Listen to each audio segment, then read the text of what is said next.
देखते हैं OIC conference कैसे होती है। पीर तक अदम एतमाद की तहरीक पेश ना हुई तो पार्लियामेंट के सामने धरना देंगे। बिलावल भुट्टो की धमकी। शहबाज शरीफ बोले स्पीकर ओआईसी कॉन्फ्रेंस की आड़ में आइन शिकनी ना करें। मौलाना फजलुर रहमान ने कहा ना अहल हुक्मरानों को कैफरे किरदार तक पहुंचाएंगे। ये जंग हम जीत चुके हैं। ओआईसी हुकूमत नहीं रियासत का मामला है। भारत इस इजलास को मुलतवी करवाना चाहता है। उम्मीद है बिलावल भुट्टो के एजेंडे का हिस्सा नहीं बनेंगे।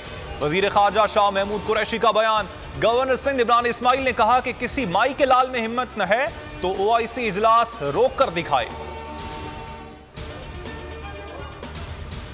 चोरी का पैसा जमीर खरीदने के लिए इस्तेमाल हो रहा है। पाकिस्तान में पैसे की सियासत आ गई है। वजीर आजम इमरान खान का रावलपिंडी में तकरीब से खिताब। कहा जमीर फरोशी पर कौम का गुस्सा देख रहा हूं। मुनहरिफ अरकान अवामी दबाव पर वापस आएंगे। अवाम 27 मार्च को बताएंगे कि वो किसके साथ खड़े हैं।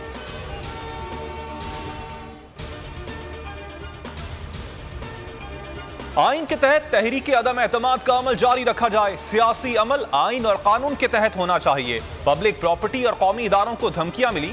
अरकान और इदारों को तहफ्फुज आइन के मुताबिक मिलना चाहिए। उम्मीद करते हैं तमाम सियासी फरीक तहम्मुल का मुजाहिरा करेंगे।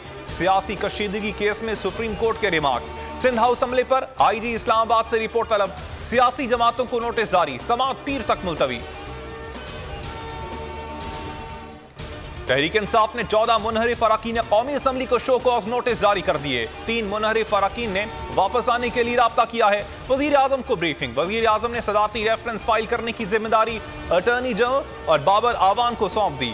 इमरान खान की हुकूमती टीम को इत्तेहादियों से सियासी राबते जारी रखने की हिदायत। परवेज खटक, फवाद चौधरी, मुराद रास के ऑन चौधरी और नोमान लंगड़ियाल से राबते। जहांगीर तरीन ग्रुप से फौरी तौर पर इंतहाई कदम ना उठाने की दरखास्त। पैसों के लिए जमीन बेचने वाले रुस्वा होंगे। ये सास बहू की लड़ाई है। इत्तेहादी भी हमें वोट देंगे। शेख रशीद का रावलपिंडी में तकरीब से खिताब। फवाद चौधरी कहते हैं हुकूमत कहीं नहीं जा रही। शतरंज भी हमारे पास है और चालें भी हमारी हैं।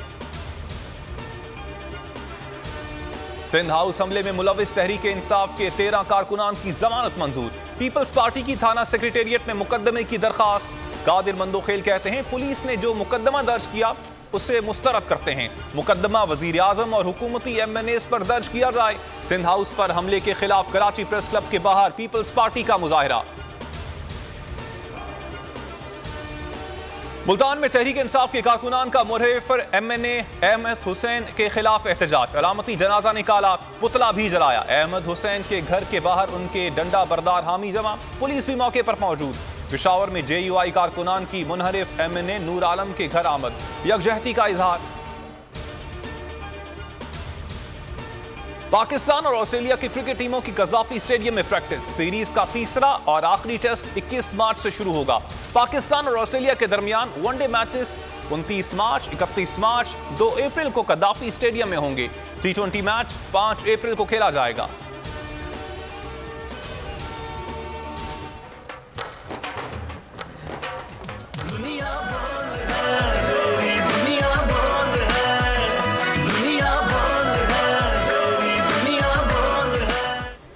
और अब हर सुबह होगा नए सफर का आगाज। सियासत, खेल और एंटरटेनमेंट की दुनिया से लेकर सोशल मीडिया तक सब कुछ दिखेगा आपकी स्क्रीन पर।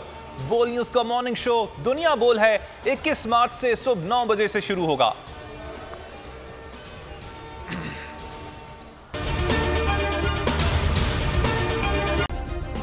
सब्सक्राइब करें और बेल दबाएं ताकि कोई खबर रह न जाए।